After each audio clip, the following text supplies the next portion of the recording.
पहुंचा दिसंबर जनवरी को। तो घर पहुंचने के बाद फिर सबको फोन किया, मैंने बोला सर ऐसे ऐसे है। तो सर बोला दिल्ली आ जाओ। अभी नेटवर्क मार्केटिंग का पता नहीं था, ना अनुभव था, बच्चे इतना हुए थे। तो बोला तो दिल्ली आ जाओ। तो उन्होंने बोला ठीक है सर आते हैं। बोला कब आना है? बोला कभी भी आ जाओ। तो बोला ठीक है सर। हमने जैसे आ जाए वैसे वहाँ से आश्रम में पकड़ा। शाम को सुबह 10 बजे यहाँ उतरे। सर और मुकेश सर से मिले, प्लान समझा, प्रोडक्ट लिया। रानी मैम भी थे उधर उस टाइम पे, उनको मिले और शाम को ही फिर 3:20 पे आश्रम पकड़ लिया, वापस चले गए। फिर सर का फोन आता रहा, बोला सर ऐसे ऐसे नेटवर्क मार्केट का अनुभव रहता है। अब दूसरा क्या है, फौज में एक दीवार सी होती है, दीवार के बाहर नहीं जाना है बिना पूछे। किसी को जाना है तो पूछ के जाना है। तो सिविलियन से कैसे बात करनी, क्या बात करनी, वो इतना मेरे अनुभव नहीं था। अब यहाँ तो हर लोगों को मिलना है, यहाँ तो कोई ऐसा बंधन ही नहीं है तो भाई किसी को नहीं मिलना, सबको मिलना है, जो भी आता है, चाहे दुकानदार हो चाहे कोई भी हो। तो ऐसे बात करके बोला, फिर सर से फोन चल रहा है। एक हफ्ते के बाद सर बोला सर काम करो, बोला मैं गुजरात आता हूँ और आप 1 लाख का सामान मंगवा लो। तो बोला ठीक है। तो मैंने 1 लाख का सामान भी मंगवा लिया। और फिर जैसे सर ने कहानी बताई थोड़ी, कई लोग आ गए बैंक का उसमें भटकाया और बैंक में आ गए। तो लाख का जो सामान आया था वो तो हमने फेंक दिया, वो तो हमने कंपनी में, क्योंकि मेरे को पता था कि सर ने बोला था इधर प्लान हुआ था। बोला प्रोडक्ट में इतना दम है, आपको किसी को बोलना ही नहीं पड़ेगा। तो लाख का सामान था वो ऐसे पूरा बेच दिया और फिर भटका दिया। तो 3-4 साल तो हम ऐसे ही बैठ गए। ठीक है। उसके बाद फिर 6 महीने पहले सर का फोन आया, बोला सर ऐसे ऐसे प्लान की थोड़ा क्या हुआ है और अच्छा है। तो बोला ठीक है सर। तो फिर सर ने बोला 1.5 लाख का सामान फिर मंगा लो। बोला हमारे मैंने बोला सर अभी 1.5 लाख का मंगाना पड़ेगा। बोला सर सामान होगा तभी तो काम होगा, नहीं तो काम कैसे करेंगे। तो मैंने बोला कोई बात नहीं सर। तो 1.5 लाख का सामान मंगा लिया। फिर सर आए, वो 2 घंटे में तो इतना समझ में नहीं आया था, लेकिन जिस दिन फर्स्ट बार सर से मिले और जब 1 दिन रहे, उस दिन से ऐसा सुकून मिल गया कि अभी जिंदगी में चाहे मरूं तब तक नहीं सोऊंगा।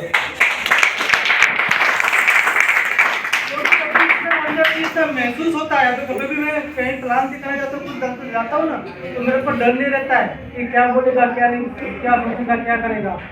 अपने आप इतना महसूस होता है, कोई बात मना कर देगा कोई बात नहीं। क्योंकि मेरे गुरु ने इतना मेरे को अंदर से इतना वो भर हो गया है तो पूछो मत। सबसे पहले तो दादाजी का धन्यवाद करता हूँ जो आज आए और हमारे सबके बीच में रहे उसके लिए। राजा जी का और उनका भी धन्यवाद करता हूँ। और सबसे जोरदार एक बात आई है मेरे गुरु के लिए, जिन्होंने मेरे को यहाँ तक पहुँचाया।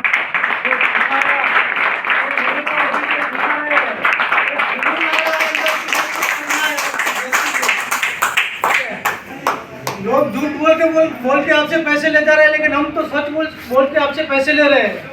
हम कहीं झूठ नहीं बोल रहे हैं। हमारे प्रोडक्ट में इतना दाम है, प्लान में इतना दाम है, फिर भी लोगों को समझाने से लोग समझते नहीं है। बहुत समझाना पड़ता है। और अगर कोई कंपनी आता है ना कि 10,000 का 20,000 महीने में कर देंगे, तुरंत डाल देते हैं, ले लो भाई। क्यों? क्योंकि उसमें काम नहीं करना पड़ता है, कुछ करना नहीं है, बैठना है, जा रहा है, आ रहा है। लेकिन इनको ये पता नहीं, जब लेकर चली जाती है तो बाद में हाथ मसल कर रोते हैं। और रोते हैं तो दूसरे को, 5 वालों को भी नहीं बताते मेरा ऐसा हुआ था। हाँ, वो भी नहीं बताते मेरा ऐसा हुआ। तो ऐसे चलता रहता है। और ऐसे चलते चलते अभी सबके साथ काम करते करते 6 महीने हो गए। और 24 जुलाई को हम लखनऊ में भी आए थे और आजाद साहब के जन्मदिन पे अमृतसर गए थे। बहुत अच्छा लगा। आजाद साहब का भी बहुत बहुत धन्यवाद। बहुत अच्छा उधर जो किया था बंदोबस्त। और इसके बाद अभी हम इधर सर आए थे उधर, तो फिर हमने इसका अभी मेरे पास है और पूरा प्लानिंग कर रहा हूँ। अभी सामान आया था ऐसे ही बोले ना, भटकाने वाले बहुत मिलते हैं। अभी ऐसे ही मेरे साथ 2-3 महीने पहले कहानी हो गई। मेरे को कई बंदों ने बोला सर ऐसा है। उस टाइम मेरे पास स्टोर था। तो बोला सर एक काम करते, बोला हम 3-4 बंदे मिलके ब्रांच ले लेते हैं। ठीक है सर। तो मैंने बोला सर ब्रांच तो इतने का आएगा, इतने का आएगा। बोला ठीक है तो डिपो ले लेते हैं। कोई बात नहीं, 5 लाख का डिपो आएगा। अभी भड़काने वाले मिलते हैं, 5 लाख का डिपो लिया 5 लोग मिल के, और 1 महीने के बाद 4 लोग बोले हमारे को नहीं करना। अब क्या करें, अब क्या करें? तो बोला अब क्या करें? तो मैंने बोला क्या करना आपको, नहीं करना कोई बात नहीं। बोला ऐसे नहीं सर, हमारे पैसे। तो बोला सामान वापस करो। मैंने बोला सामान का तो मेरा रिकॉर्ड है, 4 साल पहले भी मैंने वापस नहीं किया, तो कंपनी नहीं की।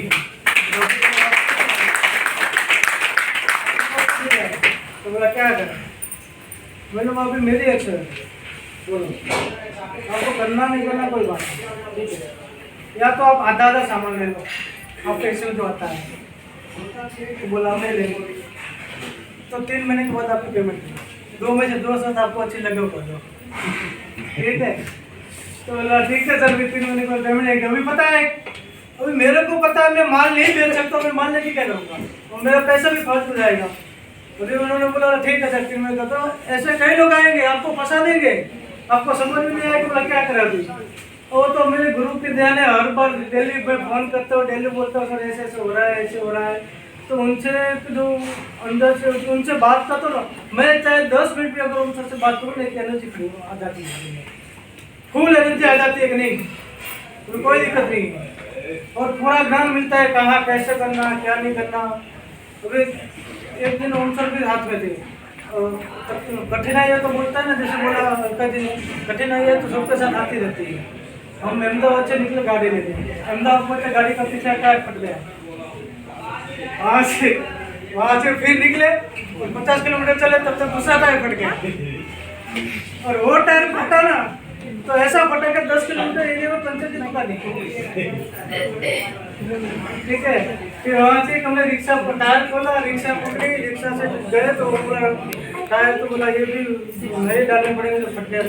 फिर तुरंत 2 टायर हम तुरंत नए डाले, और हमारे को पहुँचता था भूज, अहमदाबाद से भूज किलो पड़ता है तकरीबन 700 किलोमीटर, और अहमदाबाद से बाहर निकलते 1 किलोमीटर टायर फट गया। रात को 12 बजे हमारे वहाँ, फिर वहाँ से पूरी रात हम जगह और पहुँचे सुबह 5 बजे, और 8 बजे को उनको टाइम दिया था, क्योंकि फौजी आदमी और मेरे को भी लगता है कभी टाइम तो पक्का रहता था।